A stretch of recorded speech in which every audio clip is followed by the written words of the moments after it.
Mr. Warren. So I was gone the assignment homework. Yes. You? Do I have next day? Nope. I don't? Okay. And, smooth where you felt that it was L-I. Yes. What's Wait, it's not your name. that? Could I try this again? Nope. Well, could I get a grade for it? Like, Yeah, you turned in. Can't grade it, but come out.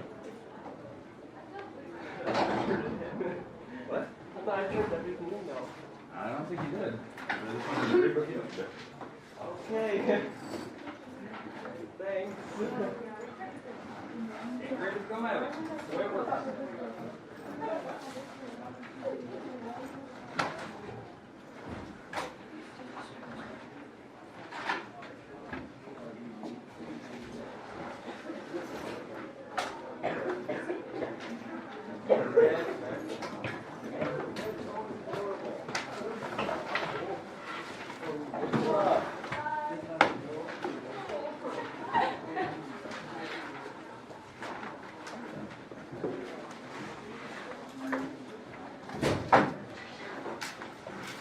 That went down the wrong hallway.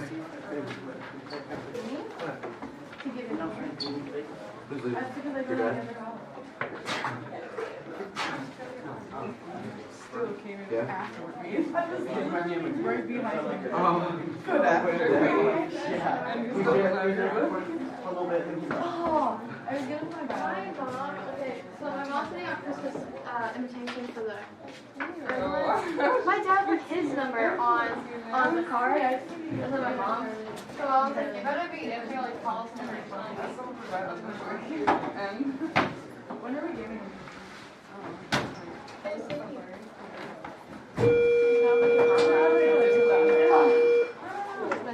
She got her here. Oh, yeah. She said she didn't want to miss anyone's school. At that time, I think Melanie went to the Mickey and just yelling outside. Alright. So nobody really watching her. No one likes Alright, today we're just going to take a few notes. Pretty easy. Homework due at some point today. Make sure you're getting it turned in. That's page 202. You need graph paper for that. So if you need some, I have them here, but hopefully you already have those started. There's only a select few. I think one of my classes did count. There was only 6 project graphs. So you're not going to use all the graphs. Okay. Alright, who missed it? Are you telling me that? And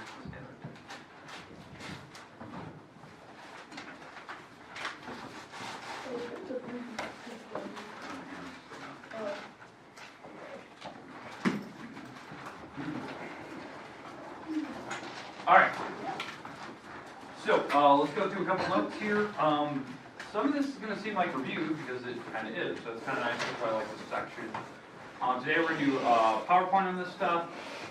Tomorrow, if we have class tomorrow, which I'm kind of expecting now, the wind or the snow levels have definitely dropped. So we'll continue on with this stuff. We'll probably do more examples of like actual homework problems that come from this section. Today will be basically spent on the PowerPoint. Again, I'll put the PowerPoint slides online. I think I'm still posting yesterday's video, I think. So I don't think it's on the website yet. So, all right. Let's walk through this, and hopefully this makes sense to you. 3.5, that's the section we're in. 3.4 was on linear equations. 3.3 was on slope, so we've kind of done this. This section really mimics 3.2. So if you go back and you look at section 3.2, we talked about a lot of properties about parallel lines. You know, that was kind of the main thing. You know, we talked about corresponding angles and all those different postulates and theorems. Dealt with those. Today we're going to kind of continue on, but now what we're doing is we're kind of going backwards. We're going to actually, given some information, can we show that the lines are in fact parallel? Because what we did in section 3.2, you were given that the lines were parallel, and we figured out that there were certain things from that. Well, now we're going backwards. You have certain things, and we want to show that they are. Okay, that's the idea. And again, this comes down to Euclidean geometry, the belief that parallel lines actually exist. Okay, that was one of the topics we definitely talked about. Okay, so let's go through our goals here. Have a couple vocab terms that are basically reviews. That should be kind of nice. Kind of nice to see review every now and then. Main words here, angles, obviously, you gotta know your different types of angles. Not just obtuse and acute and right, that. But I'm talking about the different names we have, like the different categories, where we talked about corresponding, alternate interior, alternate exterior. So we've done quite a few of those. Hopefully everyone is really familiar with those terms, because that's what we're talking about today. And this will be kind of a nice review if you're kind of not. We do have a postulate. We actually have 2 postulates today that we'll talk about. We have a couple theorems, if we can get there. I don't know how many of the theorems we'll get to today. We'll kind of, wherever we leave off, we'll just continue on with that. But that's kind of our goal. Now, some of these theorems today are unique. This is definitely probably the first time we've ever seen this. When we talk about some of these theorems today, we're actually, in fact, talking about converses today. Converse, if you don't know, is a complete switch of a conditional statement. So, like, for instance, if I wrote a conditional statement like, if it snows, then school is canceled. Right? Okay, so let's say that. Alright, so let's say that that was my conditional statement. What a converse is taking this sentence and switching the parts. It's switching the hypothesis here and their conclusion. Because that's the hypothesis conclusion. Hypothesis follows the word if, conclusion follows then. But what a converse does is it switches it. It does this. If school is canceled,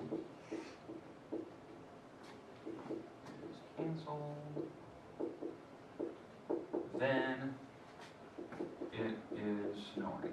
Right? And you can kind of modify the words just so it's grammatically correct and all that stuff. That type of thing. That's the converse of the original. Notice all we did is just the hypothesis conclusion.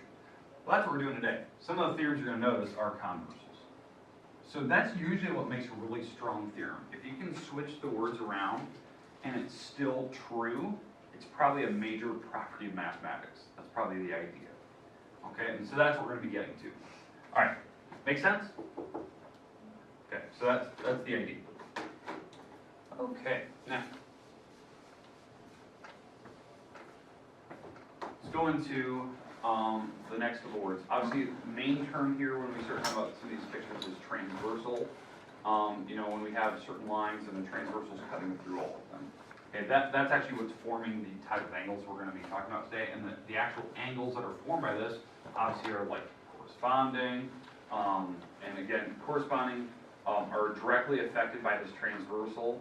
And what we're going to try to show today, and this will be one of our first, is that when you have this corresponding angle, and it's formed from these transversals going through lines. And in fact, if this actually works, the lines are in fact parallel. It's the only way that you could have these corresponding angles work the way that they do. Okay, and that's going to be our goal. Now the other angles are like alternate interior, same side interior, and alternate exterior. So these were the other angles we've definitely talked about the last couple days. In no particular order, just kind of bottom up kind of thing. And then obviously the last word that we definitely discussed in section 3.2 is the word perpendicular. Okay, questions, comments about what we're going to be discussing today? All right. So let's jump right into it. This is a new postulate. It's brand new. I'll give you the name for it. There is a name. We'll get to it here in a second. But here's the words. So it says if two lines are cut by transversals so that each pair of corresponding angles are equal or congruent, then the lines are parallel. I'll let you write it down. Again, this will be online, so if you want to download the slides later, you can do that. I'll give you a picture and we'll get to the actual names here.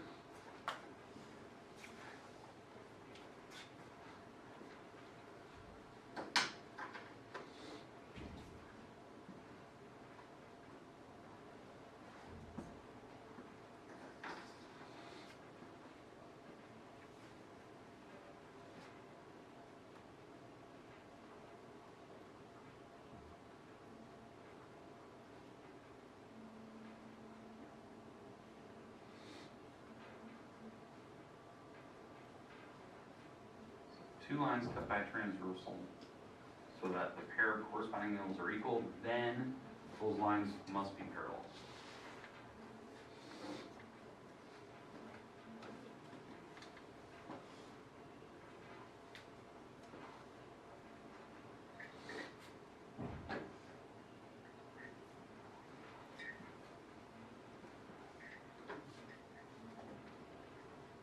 Okay. So here's the idea, like why this works. Let me give you the picture here. So we have a bunch of lines here. We have line A and line B here, and here's our transversal. This line going through. I didn't even name it. And then we have a bunch of angles here. Now the corresponding angles are the ones that I have color coded. So corresponding angles. Now you can turn this upside. You can turn it upright or side to side. I did side to side here. So 1 and 3, these are corresponding. Because this is interior, this is exterior, they're on the same side of the transversal. And they're not touching each other. So, and then obviously 7 and 5 would be, and then 2 and 4, and then 6 and 8. So if our corresponding angles are actually equal, so this angle here is actually the same angle as that one, then it says that the lines have to be parallel. So this line would have to be parallel to this one. We put the little arrow on.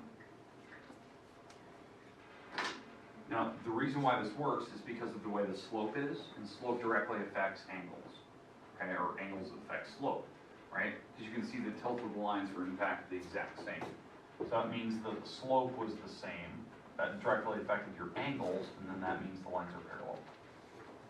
Because we talked about that. That was one of the definitions of lines, right? If they have the same slope, then the lines are in fact parallel, or vice versa. They're parallel, they have the same slope. That was our previous postulate, postulate 3.2 and 3.3.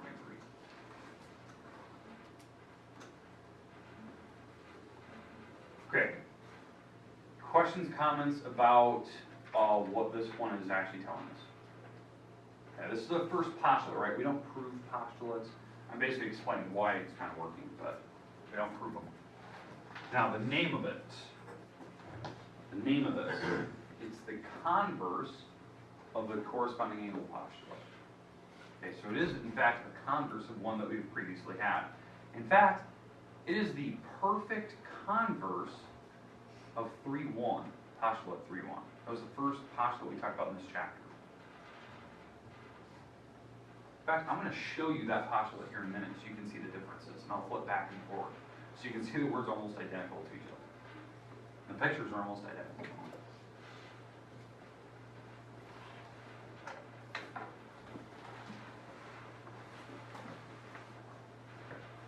So,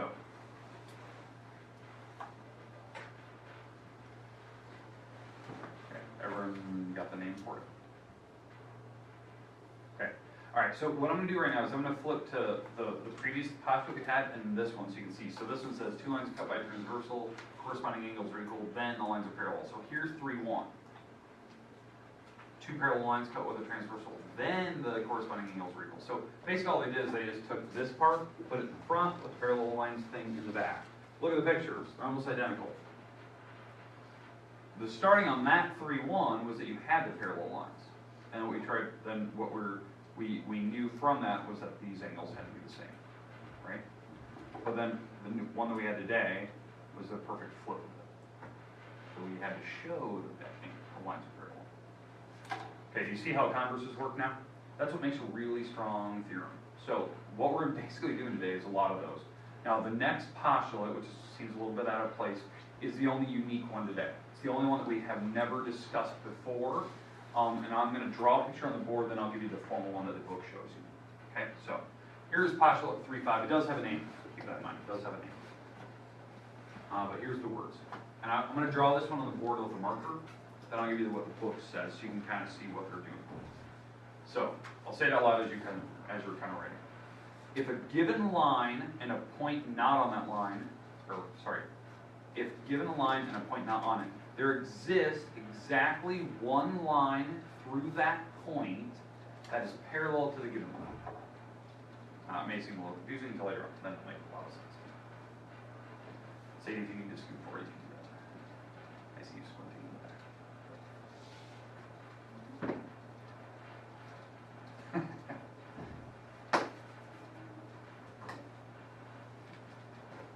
So, given a line and a point not on it, there exists exactly one line through that exterior point that is parallel to the given.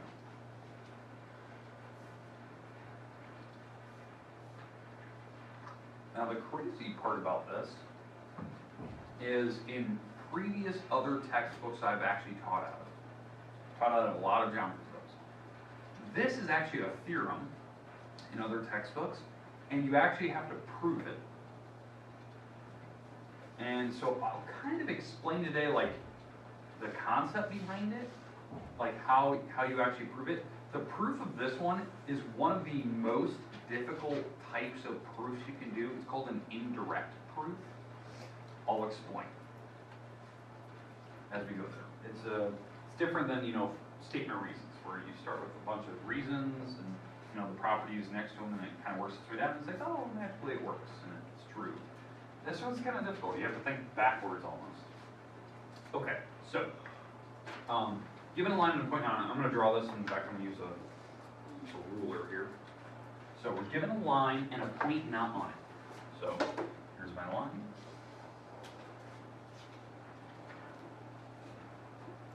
And a point not on it. Point P. Okay, what this one says, what this whole postulate is trying to state, is that there is exactly one line through P that will be perfectly parallel to that bottom line, this line. So there's only one of them here, like that. That's it. It's the only one that exists. Okay, that's what they're trying to state. Now, as I said before, in other textbooks I've taught out of, this is actually a theorem. We do have to show why it works. And how you do that is, number one, you draw a line.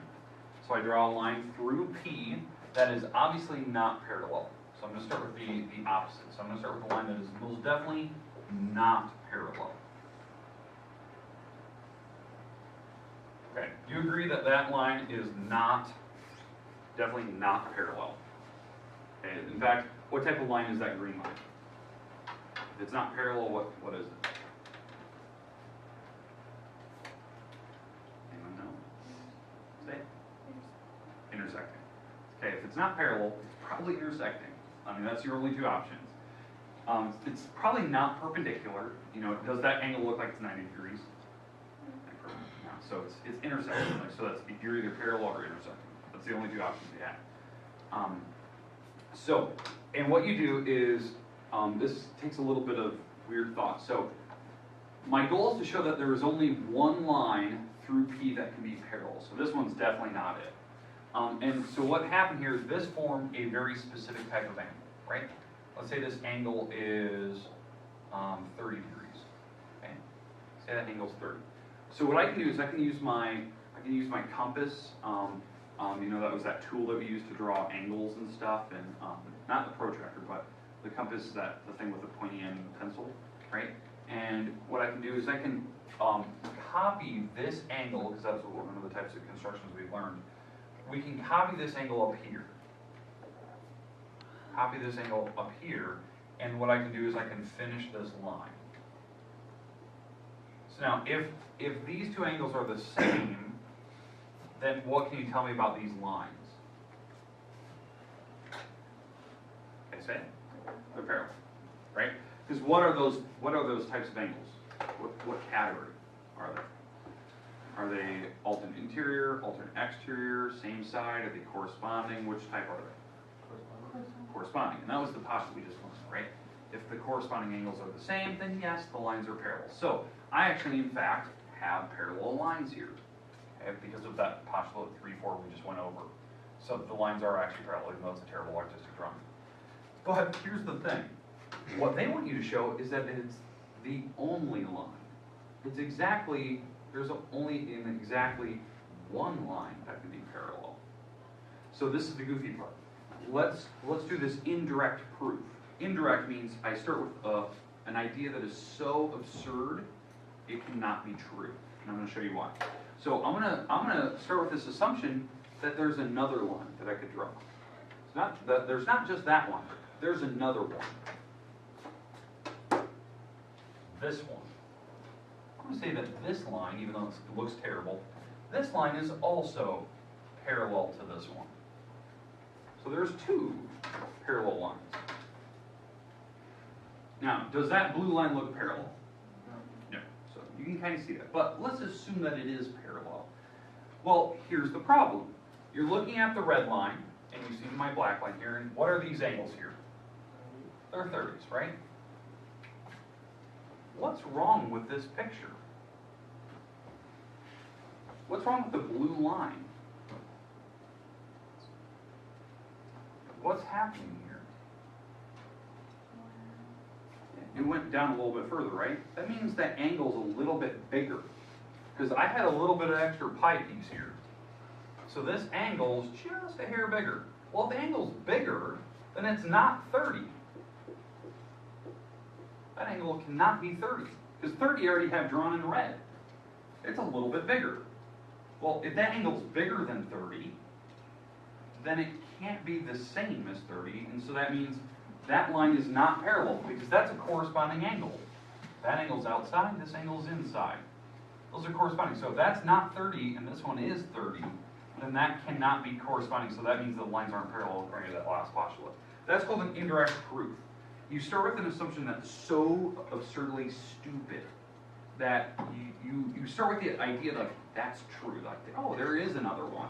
And what you do is you show in the end that it can't work because it's just pure stupidity. It can't work because of that. You can see it, my little extra wedge piece. It can't work. That's an indirect proof. You start with something that's wrong and you show why it's wrong later. Like I did, I showed that little extra piece. Okay. Does that somewhat make sense to you? It's an indirect. You start with something that's wrong and you show why later. Okay, that's hard. And I find it weird that your book doesn't say that this is a theorem. The reason why they don't say it's a theorem is because that proof is really tough for some people to understand. It takes a lot of logic for people to wrap their head around. You did? Kudos to you. Okay, now the name of this one is called the parallel postulate. And that is the actual picture from the book. So you have a point here. It's not on this line M. There's exactly one line that goes through it that can be parallel to the other.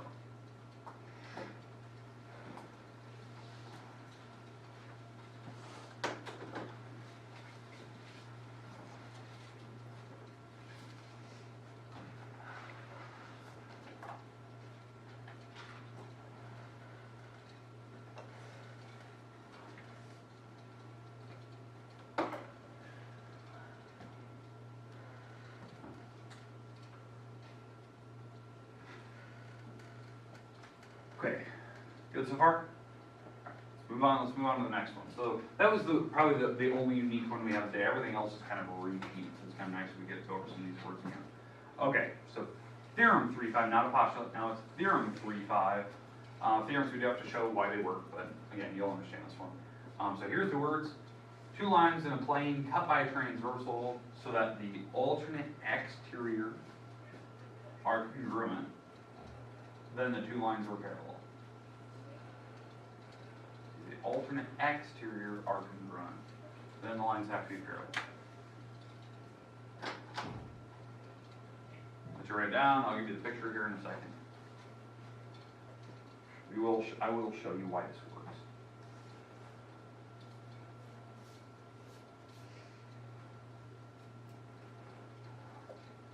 Right. And if you have a really, really good memory, you probably realize this is one that we've definitely seen before.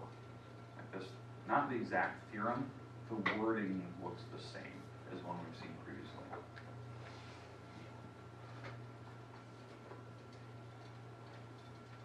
Okay, but let me give you the picture and I'll explain once you get this all drawn out.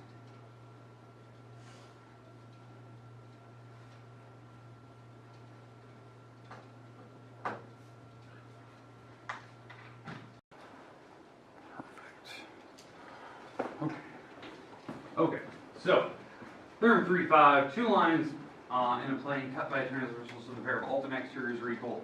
Okay, so we're given that these angles are the same. That was what they're giving you. That's the part for the hypothesis. We need to show that the lines are parallel in the end. So here's all I'm going to do. I'm going to just transfer angle number 1 down to here. Now, why can I do that? Say it. The vertical, right? I believe vertical angles was like theorem 2.8 for us. Okay? So we did the vertical angles, it transfers it straight down to here. Well, now that I have angle 1 sitting there, like this, what type of angles are these? Corresponding. And if corresponding angles are in fact equal, which they are, you can see that, they're the same markers, then the lines are parallel because of theorem 3.4, or postulate 3.4, I should say. Okay, so those lines should in fact be parallel. And that's the idea. Now, where we've seen this one before, because obviously it looks very close to some of the words, it's because it's a converse. This is the converse of the alternate exterior angle theorem. Because the words are just completely switched. We've already seen this. We've definitely seen alternate exterior theorem before. I believe the alternate exterior theorem is, I think it's theorem 3.3. In fact, the next slide will actually be that theorem, so you can actually compare the wording here.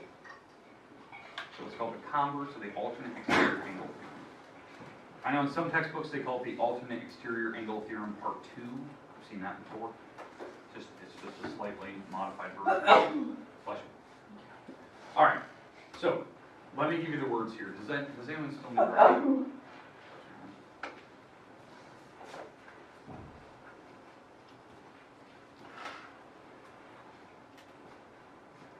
Okay, so what I'm going to do is I'm going to compare this one to the one we've done previously in section 3.2. So here's 3.5, here's 3.2. You have parallel lines.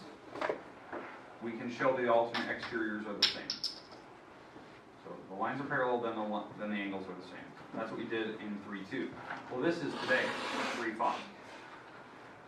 We're given the angles are the same, then we can show that they're parallel because we went backwards. Okay, questions with 3.5 and 3.2 and why there's perfect converses of each other. They just switch the words. All right, perfect. Let's move on here. So that was 3.5. Here's 3.3. Next one. Okay, 3.6. This one does have a name, so remember this. They all have names today. All right, here you go. Two lines in a plane cut by a transversal so that the pair of same side interior angles are supplementary, then the lines are parallel.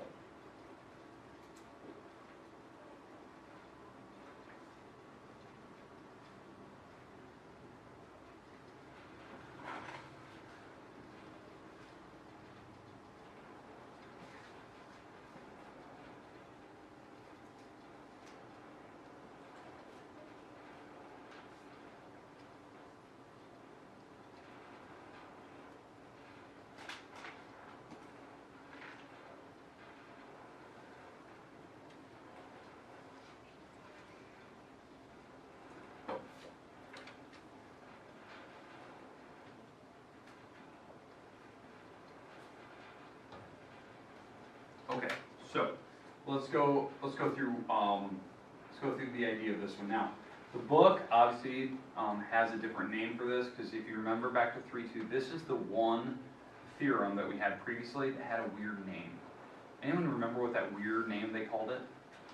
Or the letter C.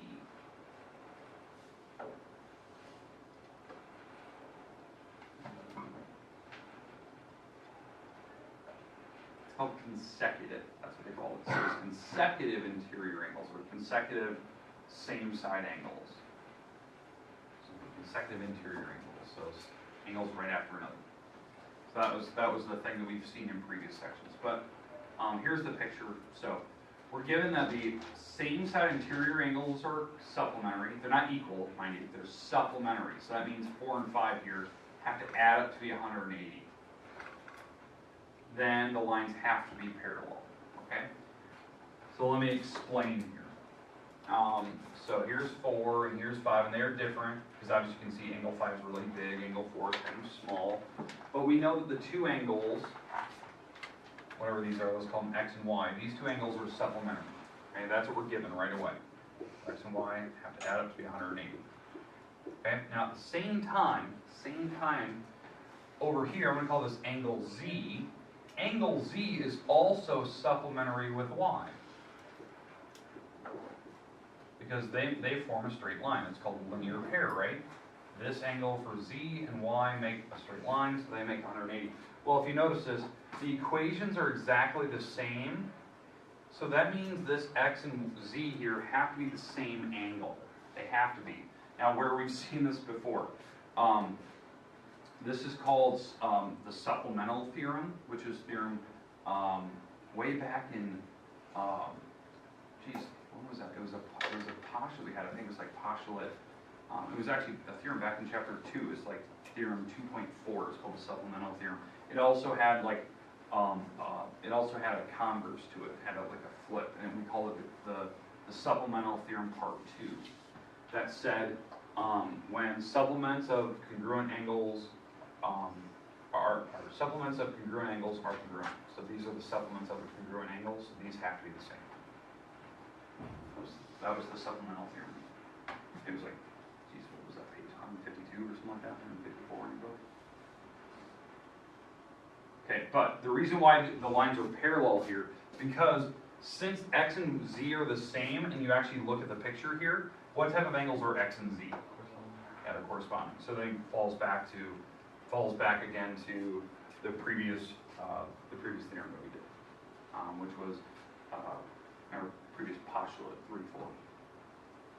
Okay, now the name of this one, as you can probably tell, it is the converse of the same side interior angle theorem, or the converse of what the book refers to it as the consecutive interior angle theorem.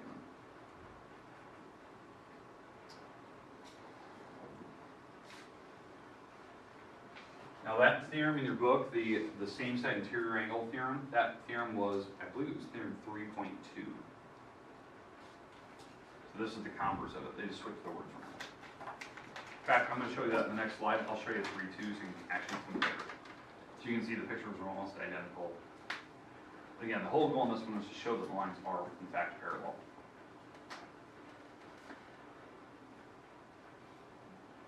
Okay, so anyone still need that? Okay, so here's 3, 2, just so you can see it. Parallel lines, pair of same side interior angles are supplementary. You can see the picture here. So that was called same side interior, but this is the new one. They just switched the words around. That's how these work. They always go in pairs. There's a theorem and there's always a converse to it. Yeah, that's the idea. All right. Definitely our last theorem of the day. We're going to end at this one. Okay. Two lines in a plane cut by a transversal, so the pair of ultimate interior angles are congruent, and the lines are parallel. So two lines in a plane cut with a transversal, so that the pair of alternate interiors are equal, then the lines have to be parallel.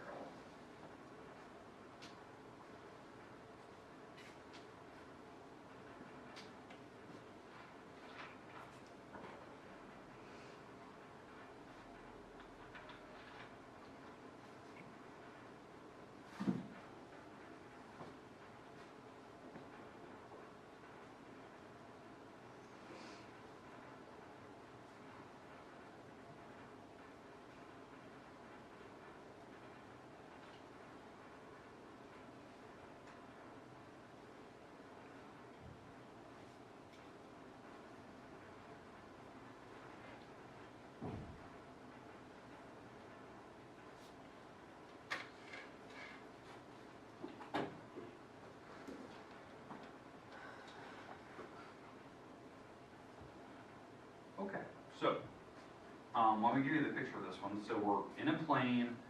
We have the alternate interiors are the same. So here's my picture. So we know from this picture that 6 and 8 have to be the same angle. Okay, 6 and 8 are equal. We need to show that the lines are parallel. Now there's a couple different ways I can do this.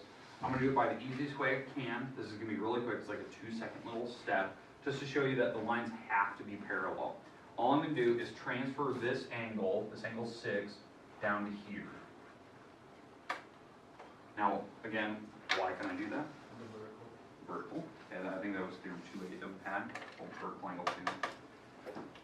So now that I've moved that angle 6 down to there, now you can see how these angles are the same. Because what type of angles are these now? Corresponding, and that was, postulate 3, 4 again. So if the corresponding angles are equal, then the lines have to be parallel. Because again, how corresponding works, it's based on your slope. And that's what forms the angle. Okay, now, the name of this one, what do you think it's called? What do you think we call this one? What's been the theme of today? Converse. Yeah. Converse of the alternate interior angle theorem. It is the converse of theorem 3.1. 3.1 was the ultimate material result here.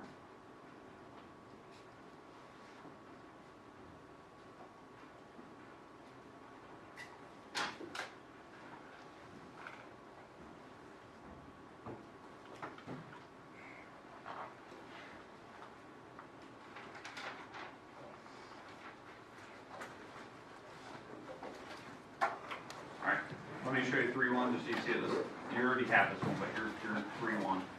Parallel lines, the ultimate materials are the same. Exactly. You're given the parallel lines, we have to show that these angles are the same. Well, so now this was 3.7. You're given that the angles are the same, we have to show that they're parallel. Alright, we're done for the day. Very nice, very easy. Video of yesterday's lesson should be online at some point. Homework due today, you have about 5 to 6 minutes here. So remember, do it at some point today. If you haven't checked online, see what kind of things you're missing in case if you are in fact missing anything. Thanks, Rich.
Let's see.